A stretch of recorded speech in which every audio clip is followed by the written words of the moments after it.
Hello. Welcome to this evening's discussion with Roundhouse Theatre, which will be chatting about life at the border. This panel is presented in conjunction with our production of Octavio Solis's Quixote Nuevo, directed by Lisa Cortez. Quixote Nuevo is now running both in person and streaming on demand via our website, and the show is made possible by generous support from our show sponsors, Doug and Lorraine Beatty. I'm associate artist Nason Mojgani, and I'll be your facilitator and host for this discussion.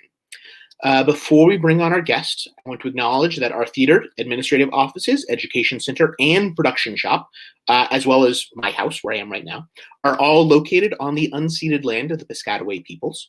Roundhouse acknowledges the Piscataway as the original caretakers of this land. We pay our respects to the Piscataway community and their elders, both past and present, as well as future generations.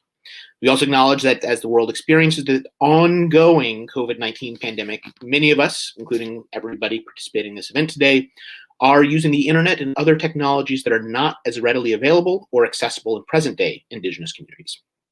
In our ongoing efforts to learn more and strengthen our relationships with members of our local community and to work towards dismantling the harmful effects of white supremacy and colonization, we pledge to do the work necessary to build relationships with sovereign tribal nations to ensure that Roundhouse becomes a more inclusive space and to never cease ongoing learning. I encourage you to check our website, roundhousetheater.org, for informational links to learn more about the Piscataway tribe, as well as how you can support organizations working to protect Indigenous rights nationally and globally. And now, let's introduce our panelists and get this conversation started. First, I'd like to bring on Julie Burelle, a scholar and dramaturg currently based in San Diego. Hello. How are you doing? I'm doing good. Thank you for having me. Thank you for joining us. And then now we've got our playwright, Octavio Solis. Octavio, come on out. Hi there. Hello. And Octavio, Hi. You are calling in from Oregon, is that correct? Correct. The Rogue Valley here in Southern Oregon. Fantastic. We're so happy to have you both. I want to start perhaps just doing a brief, if you want to each do a brief intro of yourself so that our audience get a sense of where you are in every sense of that phrase. Octavio, do you want to start just introducing yourself for a moment? Sure. I'm a playwright, director, and author of multiple works. I've been working in the theater for about 40 years. Started out as an actor. Grew up, born and raised in El Paso, Texas, along the border.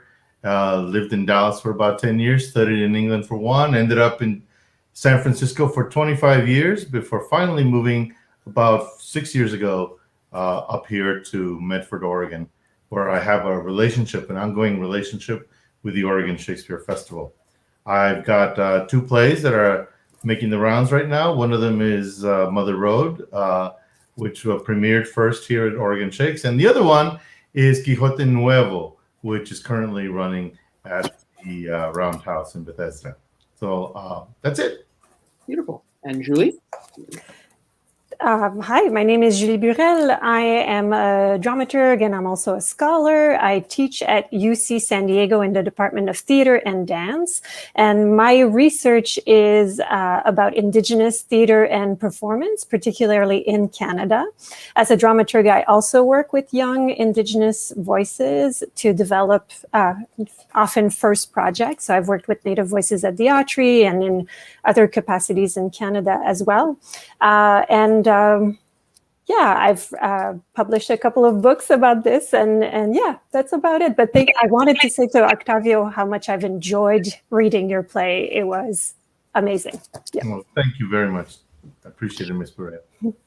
And Julie, I would also add that you've also been doing French translation at the San Diego border crossing for refugee applicants. Yes, that's correct. I'm sorry. I forgot to mention that. Yes. Really well into our conversation tonight. Cool. So actually, I want to start with a question for you, Julie. So being originally from Quebec, as a francophone province within Canada, feels like culturally, linguistically, a bit of a border itself between the rest of Eastern Canada and France. Living there, growing up there, was that tension, that connection between those two places, was that a part of your experience? Oh, for sure. Yes, I grew up I'm going to show my age, but I grew up right after the first referendum on separation, when Quebec tried to separate from Canada and become its own country. And I grew up right on the border between Quebec and Ontario, where there is Quebec on one side, Ontario, an English-speaking province, on the other side. And that tension was quite palpable because the referendum was a close call. There was, a lot of tension between the two communities. I grew up with a lot of friends on the Franco-Ontarian side of Ontario. So that's the French-speaking community that resides in Ontario. And I was struck while reading the play, thinking about those moments where we would go and add the French accents on all the signs that had taken off the French accents on the highway and circulation, traffic signs, right? So yeah, there's definitely a sense that our language is also shaped by this proximity. There's a lot of English words that have been Frenchified and that are part of our Quebec dialect, and that feel very natural to me. But then if I go to France, I'm completely misunderstood when I speak those words. So yeah, it definitely feels like we are this community that is in between Anglophone giants, but at the same time, Quebec is a settler colonial community with a French majority that has an ongoing complicated set of relationships with Indigenous people. So all of these are at work in my experience growing up in this borderland, maybe. Yeah. Octavio, then El Paso, where you grew up, being right up against the U.S.-Mexico border, as I understand it, in many ways, a single metro area with Juarez on the Mexican side. And so I'm curious, similarly, to what degree does that feel like a community split between two places versus a place all its own, separate from U.S. and Mexico? Well, both El Paso and Juarez share the distinction of being cities that are far away from other Mexican cities, or American cities for that matter. So they kind of had the opportunity to develop a relationship between themselves, even with the border there, even with the river running through there. It always felt like one city. And for many years, for decades, you could just go right across and do your shopping. And you had families that lived on one side and relatives that lived on the other side. And there was commerce often, like the sheriff in El Paso used to have a speakeasy that he owned in Juarez, that he used to run in Juarez. So everyone that was in El Paso wanted to party in Juarez. And by the same token, everyone that was in Juarez wanted to come to El Paso to have fine dining as well and party there and do all their shopping, because the latest Beatle records would come on sale in El Paso before they would come on sale in Juarez. So it was always just the same community that had to deal with this onerous obstacle called the border, and they always have found a way to cope with it, except that at times of where the situation was in extremis, like September 11th, when the border was shut down completely and nothing came across for days and sometimes even weeks. And another time is during this pandemic. They've really clamped down very seriously on movement across the border in both directions, because I believe Mexican nationals and the medical community there is concerned about COVID coming across from El Paso. So but besides those places, it's always been a community that just felt like one city. We always went there anytime we wanted to, and I worked at Taco Palaces in El Paso, where most of the employees were undocumented from Mexico, and some of them were Mexican nationals that had visas that could come work here. And it was just a very different time then. Things have changed dramatically since immigration has become a real hot button issue. It's interesting, listening to each of your responses just then. So I'm curious, Julie, in when you were speaking, it felt as though the border was much more of a dividing line in a way that doesn't seem the case between El Paso and Juarez. Is that fair to say in terms of contrasting the two experiences? Yeah, in some cases, although we did have a similar situation where Ontarians would cross to Quebec to come and drink because the drinking age is much younger in Quebec, but so do Americans, actually. Busloads of Bostonians come to Montreal every weekend. But no, I would say it's a very porous, there's no border. It's in between the two provinces. There's a bridge and a river, right? But and there's certainly times when that border becomes legible or visible and palpable in particular way around, referendum on sovereignty or along political events. But otherwise, the communities are marked by difference, but they're also very much, connected. Yeah.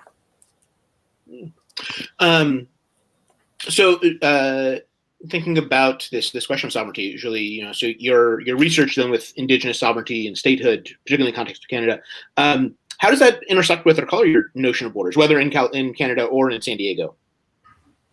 I mean, that's a very big one, right? The Canadian border, the U.S. border, they have often separated Indigenous nations. If you think of the Haudenosaunee Confederation in Canada, they are split between Quebec, Ontario, upstate New York, right? So colonial borders have a huge impact. And after September 11th, but also during the pandemic, the capacity for Indigenous communities to cross has been rendered a lot more complex and sometimes really difficult. Here in San Diego, the Kumeyaay are their unceded territory is split by the border as well. And the colonial history of the US and Mexico, the colonial history of Canada and the US, that reflects on how the communities exist on both sides of the borders. So yeah, for sure, there's a sense of these, of Indigenous artists, Indigenous communities constantly reaffirming their sovereignty, their sense of self as community, despite those borders. And we've seen during the Trump years a lot of advocacy from Kumeyaay people and other Indigenous communities at the border between San Diego and Tijuana. But we see the same, in borders separating Canada and the United States as well. So yeah, the notion of border is omnipresent in the lives of many Indigenous communities. And we're not speaking about state borders or provincial borders that add to those complications, right? So there's national, but there's also state and provincial borders that often, add levels of bureaucracy and complications to all this. Yeah, for sure. Yeah, it's interesting also, and I can speak for El Paso, how language is often crosses borders as well. Not just, and I don't mean just the U.S.-Mexico border, but even within a community, within like the El Paso community, we've all become so adept at code switching, as moving from English to Spanish, sometimes within the same sentence. So we violate those.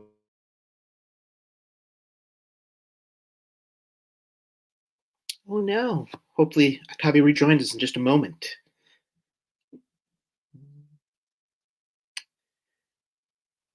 Well, seems all right. Well, hopefully he comes back to us.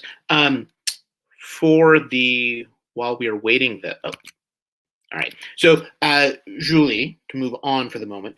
So you've lived in San Diego, another border city, for over a decade. So comparing the life along that border to the internal and external borders within your life in Quebec, I'm curious, sort of, what are the key differences, similarities between those two? Thinking about to the degree. I think what I'm curious about is to what degree border regions in different places still share a commonality, I suppose. Yeah. That's a good question. And I feel like the Tijuana-San Diego border is so, it's such a turning point of so many forces, right? And it's so present and visible in ways that perhaps the border between the U.S. and Canada, where I grew up, was like a little house in the middle of nowhere, and so there was no sense of like the tensions at the borders were not that palpable. That being said, right, I know of a place in Quebec where it's a building that was built before the border was drawn, and so it's a library, and there's like one part of it that's on the U.S. side and one part of it on the Canadian side. And during times where there were restrictions on visas, you had families coming through Canada to visit relatives coming from the US, and they would meet in this particular space, right? So that was, that's an interesting way that the Canadian-American border has become kind of tangible in the public sphere, right? Mm-hmm. But I feel like the San Diego and the Tijuana border, for me, living here, it's a constant region of questions, right? And I, as we said at the beginning, I started to do interpretation and translation a couple of years ago, and I had seriously, if you had asked me if French was going to be useful at the border, I would have said absolutely not. But the number of life stories that coalesce at that border is unimaginable. So I've done translation for immigrants and refugee seekers from Francophone African countries, and basically they come through South America and walk up to the border and enter the US through Tijuana. And so that has been really confronting and interesting work to do to be able to translate their and help along in their journey. I see that Octavio is back, so I will take a step back now. What happened? Well, it's lovely, because I think that, Octavio, you're in the middle of talking about language. I think that's actually a nice moment of synchronicity for when I hop back. You're talking about that phenomenon of code switching within the El Paso region. That's right. That's right. Before I was interrupted by HTML, a different language. But yeah, I think that the language has a way of also crossing borders. And I grew up speaking English and Spanish readily, even within the same sentence. We just would code switch all the time. The school was where they tried to lay down the law and create a border around it by saying you can only speak English there. In fact, I saw a small school, and I visited a small school in Marfa, Marfa, Texas, which had a very segregated population. All the Mexican kids could only study at this one schoolhouse, an old schoolhouse, while the other kids went to another schoolhouse. And the teachers there were white. And if anybody used any Spanish, they would stop them right there. They would have them speak the Spanish words that they used into a box. They'd seal the box, and then they would have a ceremony at the end of the week where they would bury it. They would bury those Spanish words. And I found that just like a fascinating story, because it just shows how people were threatened by Spanish in Texas. They didn't want that culture coming in through the language at all, because it was already pervasive, and they just wanted to put a stop to it, to stem the tide. And I grew up speaking Spanish at home, and then and learning it and learning English in school.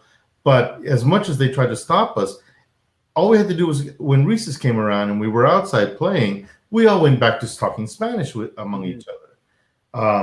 If there was one thing that really kind of really infiltrated my Spanish, even more than school, it was television. Because we watched TV in the 60s all the time at night. And that was how English found its way, really, really kind of put down roots inside of me, inside of all the other kids in our community.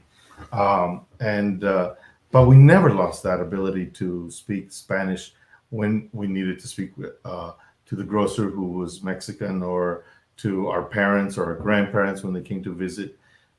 We just never let that go. But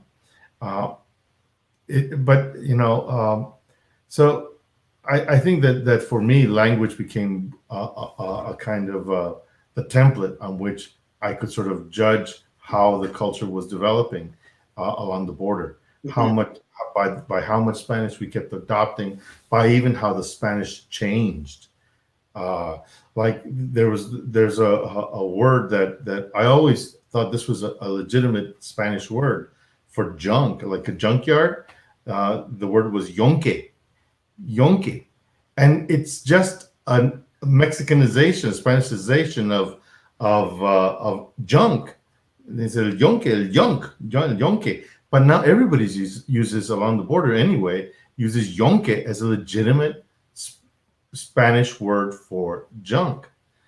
And then there were also indigenous words, which I always thought were Spanish, like chancla and chamaco, which are words meaning, sandal, shoe, or kid, which I learned only later that were actual Native American or Native Mexican words from the Mexican tribes that came over with us when we came to El Paso.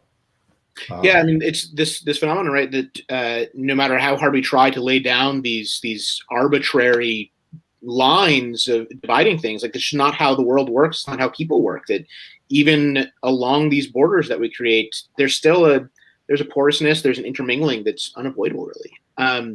Well, when you stepped away from us, Octavio, there's something Julie said that reminded me of a conversation you and I previously had, where Julie, you were referencing how the Canadian border, how easy it was to cross, at least in your youth, and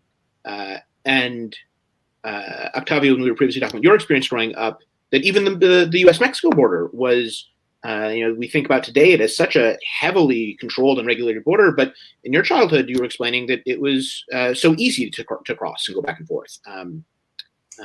It still is. I mean, they're talking about this wall that they want to build all along from the shores of the Pacific all the way to the Caribbean, a wall between Mexico and the U.S. Well, it's been in El Paso in existence for more than 20 years. We've had it. We've had a wall. There's cameras there, and there's like dishes to capture sound waves and things, and they patrol it all the time. And they built a 6-lane freeway even alongside the one side of it, so that even if you jump over the fence, good luck going over that wall, by the way. But if you do that, you still have to contend with 6 lanes of traffic to get through.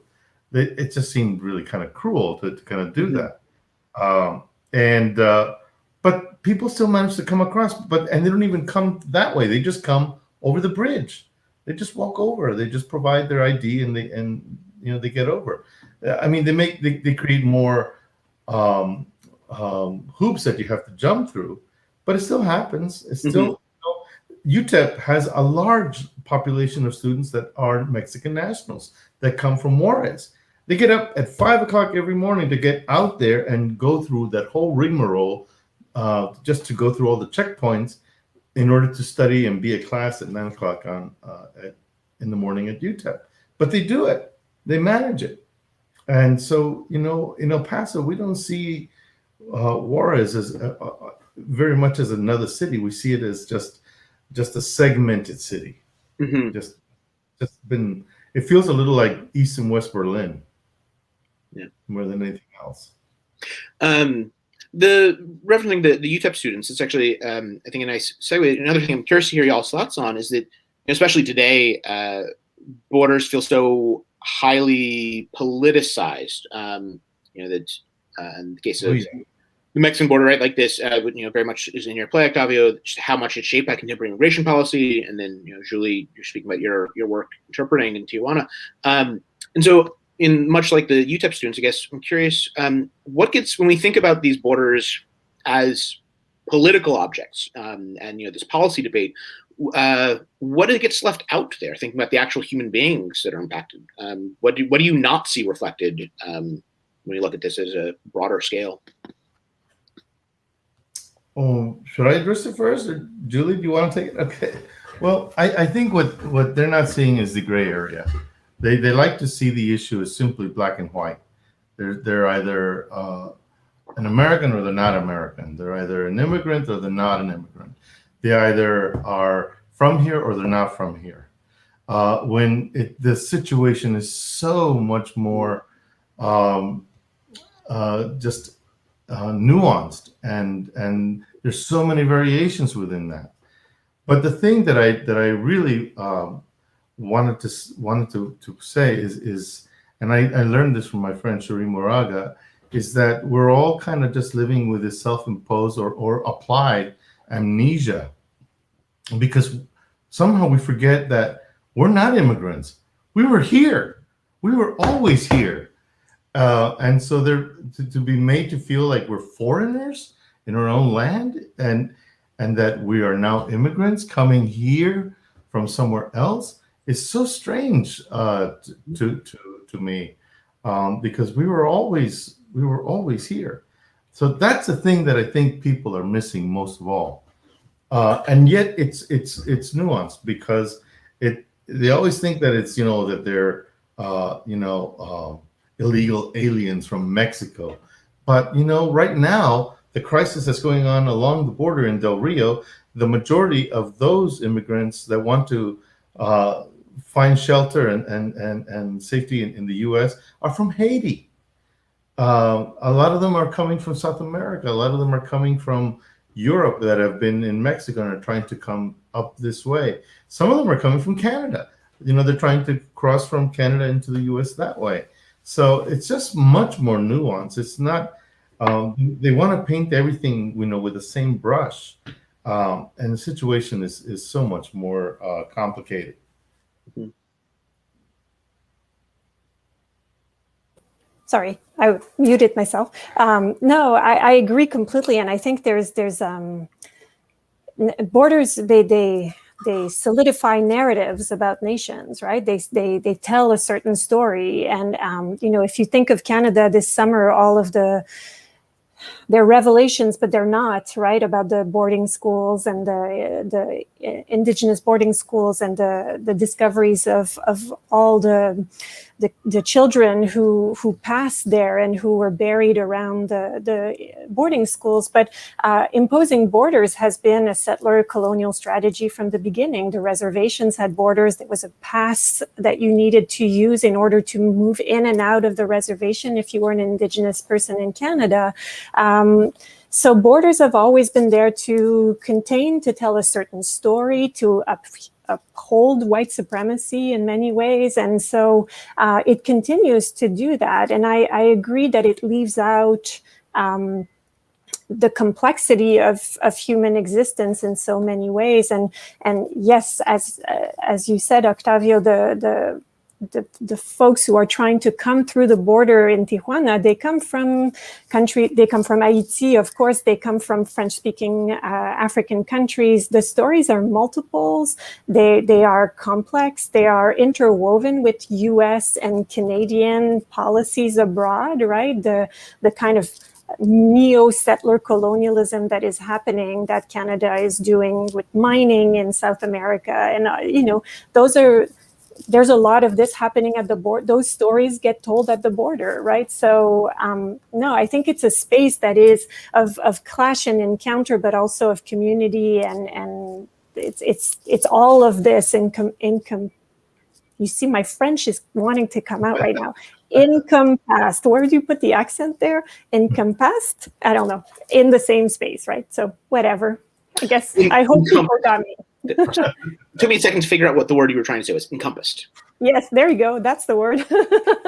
Yeah, sometimes English just goes phew, because contrary to Octavio, when I was growing up after the first referendum, learning English in Quebec was right? You didn't do it, right? The message was that French would only stay alive if we spoke it. And so I remember my English teachers in elementary school not teaching very much. And so I made it very late in life before I learned English, and hence my accent that continues to be there. But it's very much changed now. But I would say that for kids who grew up in the 80s, there was a sense that speaking English was somehow, doing something against Quebec, that the language was endangered in Quebec and we needed to speak it. But that being said, our French is so peppered with English and also Indigenous expressions that there's no denying that there's always been that encounter, right? Yeah. I want to take a moment real quick for those watching on YouTube. We will shortly be saving some time at the end for questions from y'all. So if you've got any questions for either of our panelists, please you can drop that into the comments and we'll surface those when we get to that point. Octavio, you were about to add something?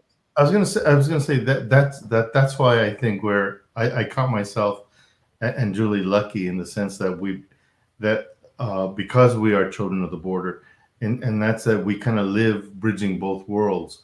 We live on the hyphen. We live in that space, in that liminal space where one culture swims in and becomes the other, and vice versa. And that's why I'm attracted as a playwright to the border, because it's like, when they talk about the naked city or the big city, there are a million stories in the big city or the naked city, and this is one of them. I feel that way about having been born in El Paso and living just 500 yards from the Rio Grande. There are like countless stories to tell about that, and they're all somehow have to do with the difference between being from over there and being from here, and we're all marked by it. But I think that it just means that there's a wealth of story and myth around that. I also feel that that area in Texas, 50 miles north of the border and 50 miles south, is its own almost its own distinct country. I would call it La Frontera. I would just call it La Frontera because it just feels like it has its own, like it operates according to its own rules, its own just different set of physics. And I'm drawn to those stories. I'm drawn to the myths that arise out of that. I think that's why Cormac McCarthy, who started out writing about almost Appalachia, why he came to Texas, because he was drawn to the mystery of that and the wildness of that frontera, which is still very present there. It's interesting. So when you started the question, I'd asked Julie was just sort of to think about juxtaposing the Canadian borders with her time in San Diego and the similarities there. And so I think sort of the flip side of that, when you think about your life leaving La Frontera for San Francisco and then now Oregon, what stands out as really the difference, right? Like how is that time on the border? How is La Frontera? What is different about it? What makes it a separate space than living anywhere else within the U.S.? For me, it's the desert, and a large. For me, I can't see that river. I can't see that culture without seeing also the desert. And up here, we don't have that kind of desert. There's something really forbidding, and it means that the people that grew in the desert, are hard scrabble people that come from a hard scrabble existence, and they're tough. There's also a kind of patience, a kind of quiet, abiding patience that also feels like it came from our Native American roots. That seems to be kind of part of the culture there. but I'm only here for 6 years. I'm getting some of the vibe of Oregon. It just feels different. It just feels different than having grown up in Texas and San Francisco. That's an entirely different just a set of circumstances that define my life there. In some respects, I think I got closer to my Latino-ness, my sense of being not just a Mexican but a Latino who is part of this larger canopy of cultures through my interactions with Latinos from all over the world in San Francisco and in theater in San Francisco. Because I met people from Panama, I met people who were Guatemalan, El Salvadoran, people who were Puerto Rican and Cuban, or New Yorican who came from New York. It's just it connected me with, and also with Californians, Latinos themselves. Californian Mexicans are a very different tribe, so to speak, than the ones that I grew up with in El Paso. But we started recognizing the bonds among each other, and San Francisco was really, really good for helping me find that larger community and how my culture operates within that. There is something that I think, you talk about this toughness of the Texas-Mexico border region, and I think there's actually something in that that feels actually tied to simply life at these in-betweens, right? Speaking for myself as somebody of mixed race, but also my own time in San Diego, I think there's something in when you're in a space that is constantly being asked to define itself between these different conflicting spaces that I think breeds a certain level of toughness to be able to say, like, no, this is who I am. I'm not that, and I am also that. That I think requires a certain amount of toughness in establishing your identity at a border space, for sure. Yeah. Julie, do you have anything this to add to this notion of I think what I'd be really interested in hearing you speak about perhaps is when you are doing your translation work, particularly right now. I think that when Haitian refugees are particularly in our news right now. If there's anything coming out of that work that feels like the rest of us should know more about. Oh wow, that's a big question. That's a huge question, but I mean, I think in general we would all do better at listening more, right? I think that's one of the things that contrary to my scholarly work where I have to assert something and provide a critique and the work of a translator is to basically just filter through and to try to listen to the story that is being told and translate it the most accurately possible.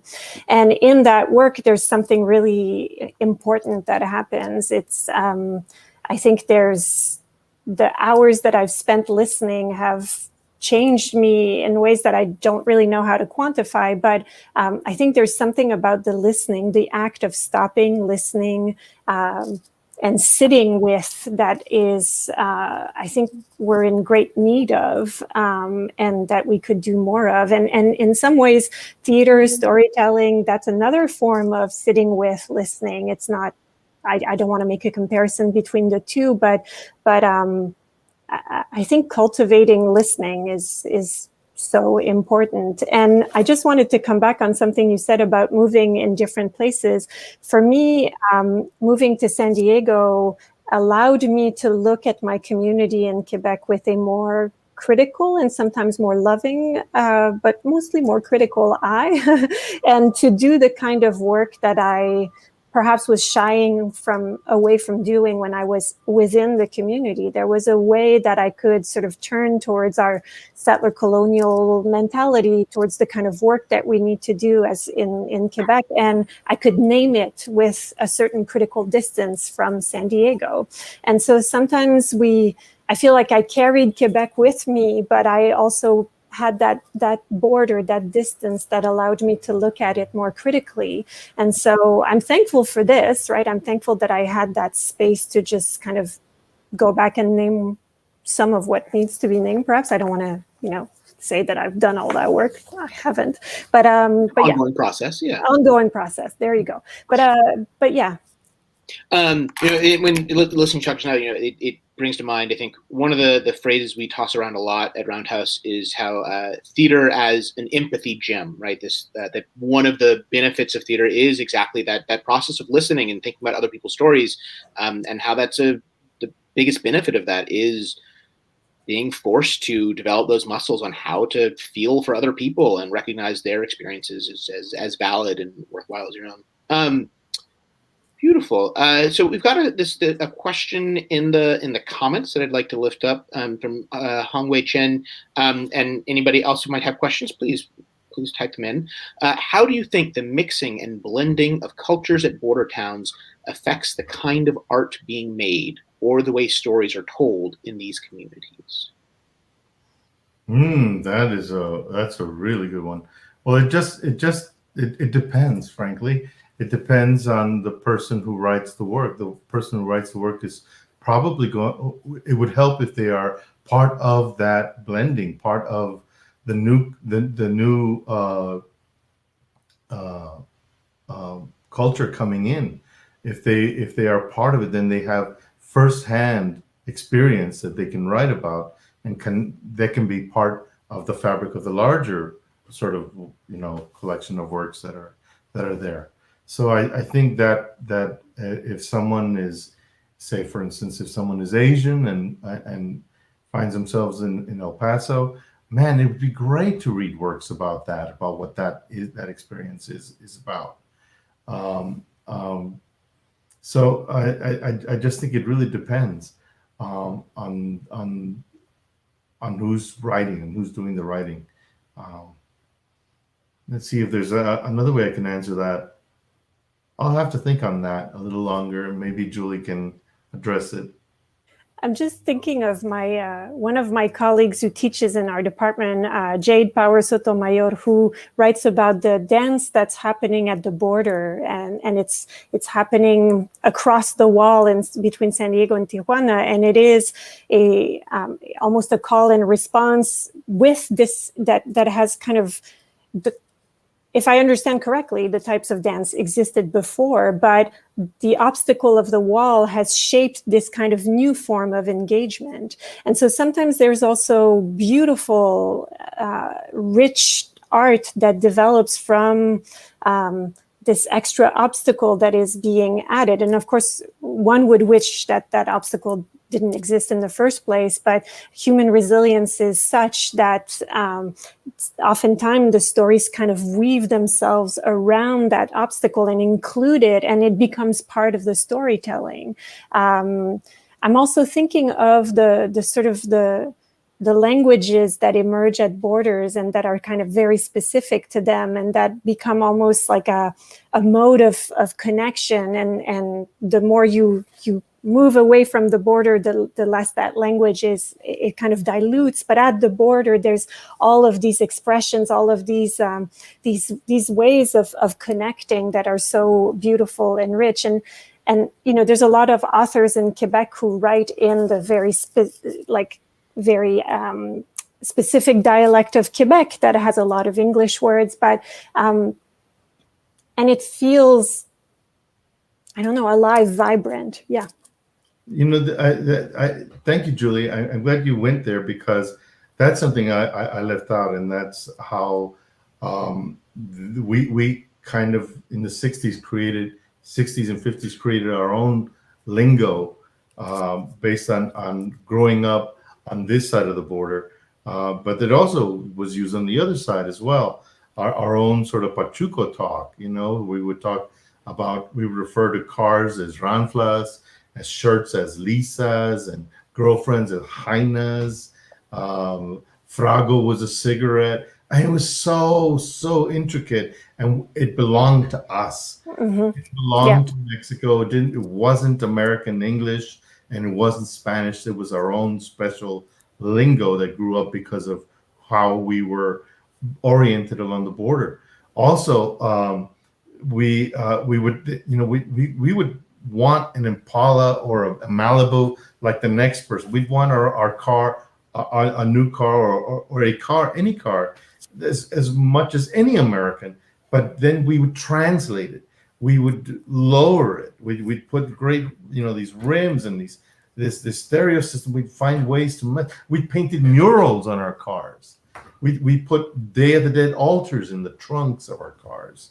So we found ways to translate something that was an American commodity into something that belonged to us.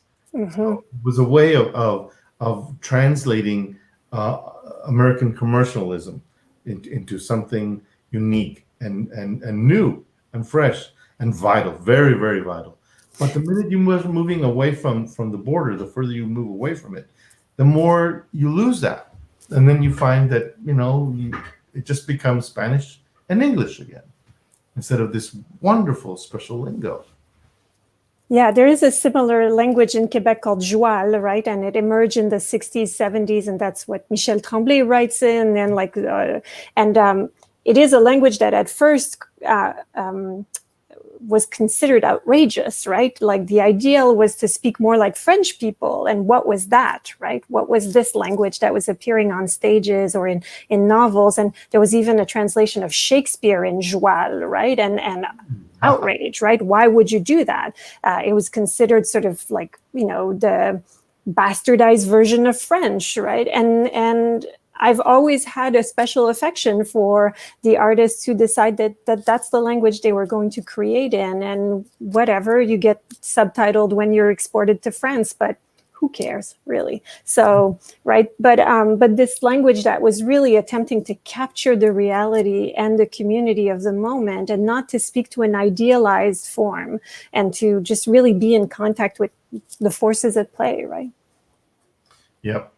And also, if I was going to think of, when we're talking about other cultures and coming into the mix of that original question, I don't want to ignore the gay, lesbian, and trans culture, and how that is shaping and reshaping what it means to be Mexican American or Chicano along the border, or Chicana, and how that is also affecting the stories that emerge from there and the art that emerges from there.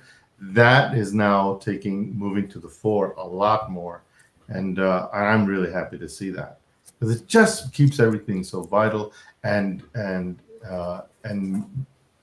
says that there's room for that, for those voices. Yeah, I'm a lot of this conversation make me think about when I was doing the research for this production of Quixote. One of the there's an art installation project that I discovered in El Paso by the artist Rafael Lozano Himmer. It's a piece called Border Tuner that he set up spotlights on either side of the border that when sort of the lights were shown on each other, it enabled sound communication from across those two installations, right? And so this idea of trying to bridge this artificially imposed gap, right? That this an artistic desire to rediscover, connect with this other part of yourself, and this other part of your community that is pushed. Oh, thank you. Yes, thanks for wrapping that up. This other part of yourself that is distanced, that is separated, perhaps arbitrarily and artificially. That feels so much representative of, I think, a lot of the art coming out of these border communities is exactly that, making sense of that split identity. So I want to throw open one last. Is there any other questions from the audience at home? While people are thinking about that, if there are no other questions, perhaps we might get something pop up. But in the interim, Octavio and Julie, do either of you have any upcoming work or other projects that you would like to make sure people know about? Shameless self-promotion moment. Sure. First, my book Retablos is still in bookstores. You can still find it in bookstores. You can find it on Amazon. It was published by City Lights Press in 2018. I'm very proud of the book. It's called Retablos, Stories from a Life Lived Along the Border. And it's a book of creative nonfiction. And I have a couple of plays that are running now. One, of course, is Quixote Nuevo, which presently is storming the stage at Roundhouse Theater. And the other is Mother Road, which is in rehearsal now at the San Diego Repertory Theater, and will open in about 2 weeks. I think there'll be another production of Mother Road coming up, and I can't remember the name of the theater. I'm sorry, I just but that's in the spring. These are the only two that are. Oh, there's a production of Men of the Flesh. There's a production of Men of the Flesh, and I'm gonna try to find out what the name of it's in San Antonio, and it's by Teatro Audaz, and that will open sometime in October, I believe. And it's Teatro Audaz, Audaz, in San Antonio, Texas. Beautiful. Thank you so much. Julie, anything that you would like to plug? I know you said before that everything you're currently working on is in French, but this is I do have a book in English. It's called Encounters on Contested Lands: Indigenous Performances of Sovereignty and Nationhood in Quebec. So it is looking at the work of Indigenous artists, starting from the events in Oka in 1990, which was a big sort of important Indigenous confrontation with the Canadian government, and it goes up until 2012, and it's really looking at Indigenous performances in Quebec and how they are contesting national narrative and asserting Indigenous sovereignty.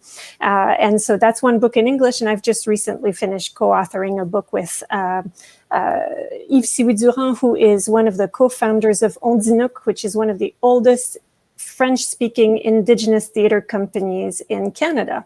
And so the book is coming out this weekend in Quebec City. So we're very excited. Yeah. Congratulations. That's fantastic. Yay. Well, on that note then, I want to thank you both so much for spending this time with us, and thank you to our audience as well.